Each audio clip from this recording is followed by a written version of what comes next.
G'day guys, my name is Wildkard and welcome back to my channel. Thank you for following my content, I really do appreciate it. Six Nations, 2 weeks away. Andy Farrell has announced the team for the Ireland side, the Six Nations squad for 2022. This is a very, very impressive squad.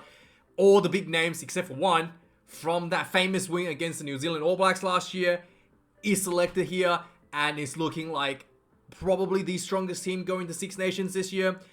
And we should have a look at who missed out, you might ask. And this is, once again, a very, very strong side. But this Ireland side is not without its weaknesses. We should have a talk about it in just a minute. Let's quickly go through the overview for the Ireland Six Nations schedules. First up, good news. The restriction has been lifted. There will be a full crowd for the Six Nations for Irish side. Big thumbs up for the union, for their money. Everybody's struggling a little bit. And having full crowd there is definitely a big plus for the fans and for the union themselves. The schedule for Ireland, straight up, first off the bat, against Wales at home. Huge games. The times here showing is Australian time, so ignore that. It's actually on the 5th of February, so just like turn it back one day, basically, is the actual dates for the games. First up against Wales at home, and then away against France. Back at home for a bit of a break, and then away at Twickenham against England on the 4th week, and finally finishing off at home against Scotland. So this season's a little bit front loaded with Wales and France straight off the bat for the Ireland side. Big tests straight off the bat for kind of like will determine whether or not the Six Nations will still be intact after just 2 weeks into the season. And like we mentioned, there was one name that was missed out in that famous win against the All Blacks. James Lowe is out of the squad due to a little bit of injury, and also there is a little bit of speculations that Joey Cabri might not be 100% due to his fractured elbow in December 15th. So he was injured in December, and it was expecting that he was going to be off for at least 2 months. So he's on the cusp of coming back. May or may not be 100% at the moment, but he's selected for the squad. And if that is the case, if Joey Cabri is not 100%, something that will be really unfortunate, Johnny Sexton will once again be the most important man in Ireland's success this year in Six Nations. Last year, Johnny Sexton had a head knock, and basically Ireland was left without a fly half for a couple games, and they basically fell apart. There was nobody to the level of Johnny Sexton in Ireland last year to carry that mantle, and Ireland basically fell to wayside despite their very impressive 4-pack and the very impressive remaining backline. Without Johnny Sexton, Ireland was not able to link up. So this year, if Joey Cabri is not 100%, and God forbid something happens to Johnny Sexton, like another head knock or something the first week, we potentially could see a repeat of 2021 Ireland's campaign. Hopefully that's not going to be the case. I hope for God Johnny Sexton does not get injured and Joey Cabri is healthy. And I really wanted to see Joey Cabri gets more time in the Ireland side, because we do want to kind of look up into the future. Wanted to kind of make Joey Cabri the permanent number 10 for the Irish team, which is quite important to the future success of the Ireland side. As we're talking about Joey Cabri, he has been very impressive against the All Blacks. He came off the bench for Johnny Sexton, and he actually had 100% kicking success, and Johnny Sexton actually had a lower kicking success than Joey Cabri against the All Blacks. He was very especially impressive, kicking a very high pressure, very long range goal against the All Blacks to kind of like pull the All Blacks out of reach for winning the game. Very spectacular performance with Joey Cabri. I really want to see him starting some of the games if he's healthy in the Six Nations, maybe against England, and that'll be a really good experience for Joey Cabri going into the future, going into the 2023 next year's World Cup. It's only a year away, the Rugby World Cup, so it's something that I'm looking forward to. And God forbid nothing happens to either Joe or Johnny Sexton, and everything will be good for Ireland. So let's have a look at the captain himself, Johnny Sexton. He's 188 centimeters tall, 90 kilograms. Once again, the Irish strategy, the way Andy Farrell plays around the Irish side, it's a very mobile game. It revolves a lot of mobile attacking from the forwards to create that space, to create that forward momentum, and then linking up with the back line. And Johnny Sexton is literally the most critical piece of the puzzle. The king probably not the king. He's probably like the queen. If it's a chessboard, he'll be the queen that absolutely dominates the field, links up the forwards and backs, directing traffic, and that extremely spectacular kicking game, and the goal kicking as well. Johnny Sexton is literally the whole game plan that Andy Farrell is revolved around. So his health and safety is 100% the utmost importance to the Irish side. And yeah, I really want to see Ireland moving away from this a little bit with Joey Cabri. If Johnny Sexton gets a head knock again, the Joey Cabri has to come in. And if Joey Cabri is not healthy because of injured elbow, then we're going to have potentially Harry Burns. They do have two extra. You do have two extra 5'8", so you're going to have Jack Carty or Harry Byrne coming in for that spot. And yeah, Harry Byrne has one cap essentially, and it's not going to be pretty for the Ireland side. So Joey Cabri, as we mentioned just before, 183 centimeters tall, 86 kilograms, probably the future of Ireland rugby. Very, very impressive player overall. Now, the Ireland side, as we just mentioned, revolves heavily around using the forward to make that dominant runs, make that advantage lines, dominating their breakdowns. Just a very fast and mobile forward pack, we should go through it. And it all kind of starts with the front row. Andrew Porter, he had a really impressive game against the All Blacks. I checked his stats. He was actually slightly better in terms of stats, in terms of defense. I think he's slightly ahead, in fact, of Ty Furlon overall. So there was a lot of talk about Ty Furlon being the best tight head prop in the world. Andrew Porter as the loose head prop actually performed a little bit better than Ty Furlon on paper in terms of his stats. 183 centimeters tall, 114 kilograms. Very, very impressive. Very agile. As you can see here, this is a picture of him literally running the ball hard against the All Blacks.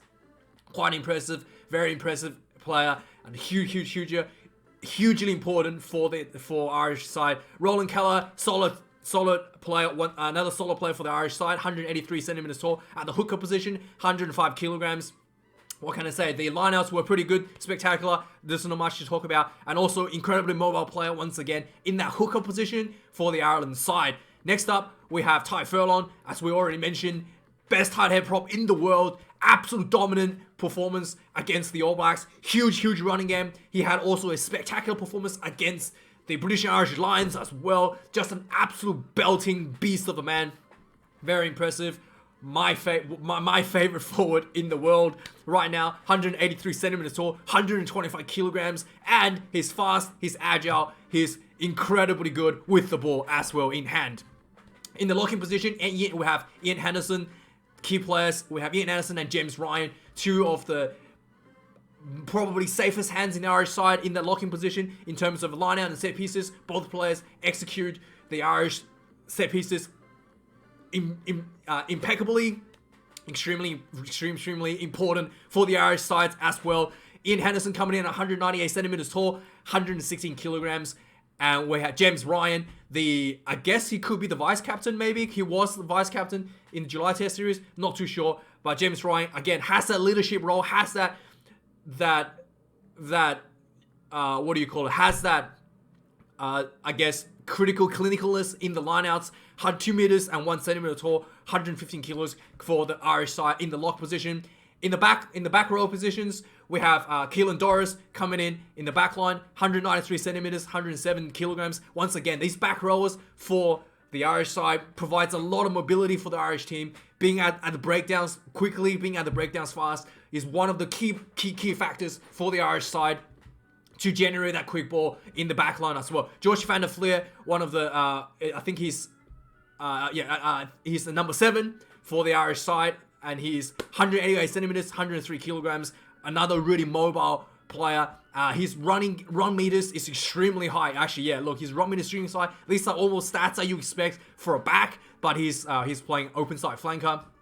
And those run meters are run meters with the ball. Actually, it's not just run meters with running around the park. That's even higher around the field. And also a number of position, we have Jack Conan, the big man at the back, at 193 centimeters, 114 kilograms. Just huge player for the Irish side to watch out for back row. Now for the back lines, we've already talked about the 10 position. So going into the So on the bench for the Irish side, there's a lot of experience in the front, in the full pack, in the front row, in the front row. There's probably more experience on the bench for the. Actually, there is more experience on the bench for the Irish side than some of the starting players. So we'll first up on the bench. We have Ty Burns in the back, in the lock position. Again, just bring that experience on the bench to finish out the game, to finish the game in safe hands, keep everything on track. Quite important to the success of Irish side. Pitomani, another huge name on the bench for the Irish side in the back row position. Again, not a huge safe hand. He used to be the rock of the Irish side, now relegated to the bench. Just because, he's getting to that point of his career at 191 centimeters, 107 kilograms. Another huge finisher for the Irish side. And finally, the most experienced player in the Irish team on the bench, Kian Healy.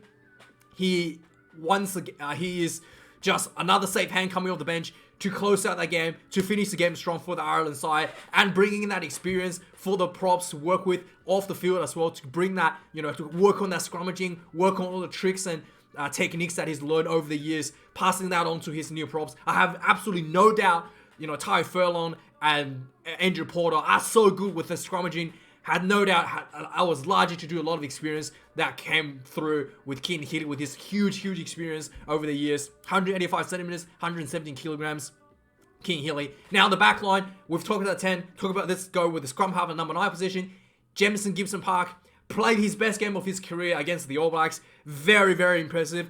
I did not expect him to start against the All Blacks, and he did start, and he's really stepped up. He was, I think his performance was better than, no disrespect to Conor Murray, anything Conor Murray has put up in 2021 against the All Blacks, provided that was the best performance. Jamison Gibson Parks, that was by far the best performance for a number 9 position for the Irish team last year. But whether he can consistently do that, we shall see this year. Hopefully he gets more time this year in the Six Nations. I hope to see him more time in the starting position. His kicking game is quite good. His just the speed at the breakdown is very impressive. A huge piece of the puzzle for the Ireland success. Having that fast breakdown, he's just that 1 or 2 seconds faster than Conor Murray at the breakdown, to be really frank. And I can see him potentially play the whole season as a starting number 9 from now on going forward for Ireland side. 175 centimeters, 80 kilograms. Jamison Gibson Parks. And then we already talked about it. His reserve, Conor Murray, he was the Lions captain when Alan Wynne-Jones was injured. But for me, the performance out of Gibson Park is just a little bit more clinical, a little bit more faster paced than Conor Murray. Conor Murray is still incredibly good. World-class 5'8", world-class fly half, coming off the bench. Again, bringing in that experience to finish off the game strong. Something that Andy Farrell seems to be favouring. Having the experience coming off the bench to close out big games. 188 centimeters, 93 kilograms. Conor Murray, also the most handsome man on the Irish side. Just saying, just saying. And then we have on the wing, Jordan Llama. So with Jem Slow being injured on the wing position in that number 11 jersey, Jordan Llama is probably the favourite of getting that at the moment. Let me know what your thoughts on this position at number 11. Most likely, in my opinion, maybe, but I'm not too. I am. And let me know your thoughts in the comments down below. Jordan Llama coming in 178 centimeters tall, 90 kilograms, and he plays the wing position. And in center, the Irish side, again, extremely experienced center combination. Fast, agile, and big. And the big thing about the Irish centers are big. They're belting, running, hard running centers. Bandiaki at an inside center. Just huge work rate against the All Blacks. 178 centimeters, 102 kilograms. Just busting runs exactly what we want from that inside center position. And his outside man, Gary Ringrose, he was just running all over the place. He was playing like a winger sometimes, you feel like. But just having that extra spacing in the outside center position that Bandiaki is able to create for him makes it quite a nice duo for that center combination for the Ireland side. 188 centimeters, 96 kilograms, Gary Ringrose, outside center. And then on the other wing, Andrew Conway played really spectacularly well against the All Blacks once again. Just a tremendously high work rate around the park. Being able to link up with his backs, link up with his forwards in a consistent basis. Very impressive. Agile. agile, and fit. I don't know what else can ask for a backline player. 180 centimeters tall, 90 kilograms, Andrew Conway. And in the fullback position, we have Hugo Keenan. He was quite safe under the high ball. Once again, really high work rate in that back line, being able to link up everywhere and still be able to read the game, to retrieve when times needed, to recover those balls from the back, from the kicking game. Incredibly impressive player at the fullback. Hugo Kingdom, 185 centimeters tall, 92 kilograms. On the bench, once again, there's quite a bit of experience for the Irish side, quite a bit of depth for the Irish side. For fullback position, I'm just going to highlight a couple of key players. Robby Henshaw coming in at 195 centimeters, 91 kilograms. Everybody knows Robby Henshaw. He didn't even get a starting spot against the All Blacks. That tells you how much depth the Irish team currently has. Another person who didn't get a start against the All Blacks is Keith Earls. He didn't even get a spot in the team, actually. But Keith Earls, another huge experience scrimmager for the Irish side. Again, he is a world of experience. 187 centimeters tall, 87 kilograms. He's not even needed. Just bringing his experience to the team really kind of like just solidifies everything you kind of want from the Irish side. Yeah, so overall, that's probably all the key players that we want to look at for the Irish team. I think the Irish side is the favorite to win the Six Nations this year. But once again, everything hinges on the health of Johnny Sexton and to some extent, Joey Cabri. So fingers crossed, and if everything goes well, Ireland this year is looking quite good. Let me know your thoughts on the team. Do you agree with my assessment of the team? Let me know your comments and let me know your predictions. And thank you for watching this video again, guys. I really do appreciate it. Looking forward to see you guys soon for more previews and reviews. Like, comment, subscribe, yada, yada, yada. See you guys soon. Cheers.